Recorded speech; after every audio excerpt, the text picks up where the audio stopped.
C'est Vivien Grandouillet, j'ai 32 ans.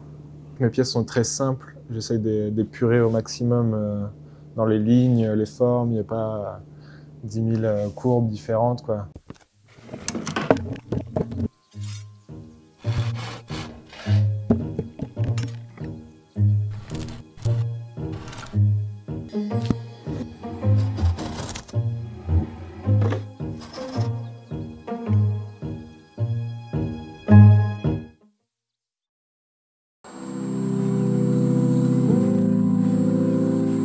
J'adore les sphères, j'appelle des amants, des ogives, des menhirs, tous ces genres de formes qui viennent du tournage après que j'ai adapté un peu en sculpture, plus plate, ou dans le sens où j'aime bien épurer au maximum et après jouer juste sur...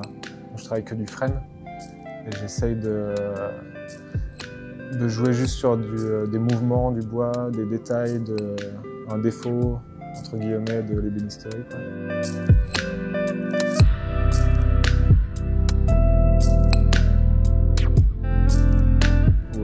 Après sur des textures, de la couleur avec la peinture. Je fais beaucoup de sablage, c'est ça qui va... Je vais beaucoup jouer même sur la même forme. Je vais décliner plein de choses dans le morceau de bois que je vais trouver.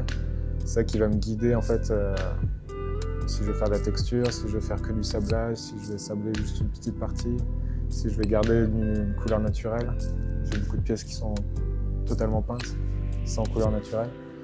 Du coup, voilà, je joue beaucoup sur des variations dans les mêmes formes, épurées au maximum, que ce soit du tournage ou de la sculpture, quoi.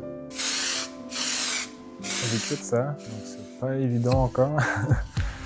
Je fais que ça, j'aimerais peut-être faire un peu plus de formation, mais c'est vrai que ça m'a jamais attiré, mais chaque fois que j'en ai fait un petit peu, ça s'est toujours très bien passé et j'aimerais peut-être en faire un peu plus. Donc 1 ou 2 fois par an, je fais 1 ou 2 démos ou un petit stage, quoi, mais j'en fais très peu. Sinon, c'est essentiellement salon, quoi. Salon et un peu de vente en boutique, galerie, quoi. Mais je travaille pas à côté, non, je fais que ça à 100%, ouais.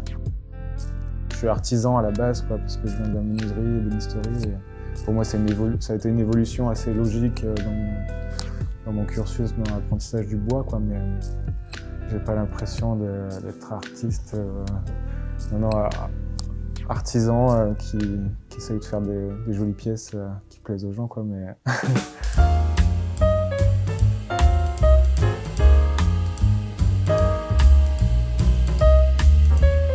Dans le tournage sur bois à la Maillan, pour moi, il est incontournable dans les techniques et dans toutes les pièces qu'il a pu faire, qu'il fait encore. Après, comme je te dis, je pense que je suis un élève de Thierry Martenon quand même, quoi. Yann Marot, dans mon apprentissage, dans la courbe, dans les formes, dans le travail, je pense qu'il n'y a pas bien mieux pour moi. Graham Preider, je l'ai découvert un peu après coup en le revoyant aux États-Unis, mais qu'il était en fait important dans mon influence, je pense, aussi dans les formes, dans simplifier. J'avais fait un stage avec lui en 2013. Michael Ozalak, j'avais fait un stage avec lui à Eguin et c'était une claque un peu quand même sur la recherche.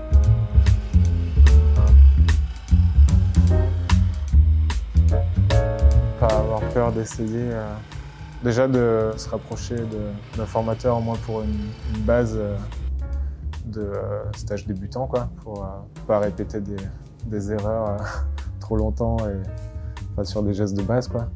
De tester plein de choses, plein de techniques. Je pense qu'il y a toujours après, rapidement on trouve ce qui nous intéresse le plus, quoi.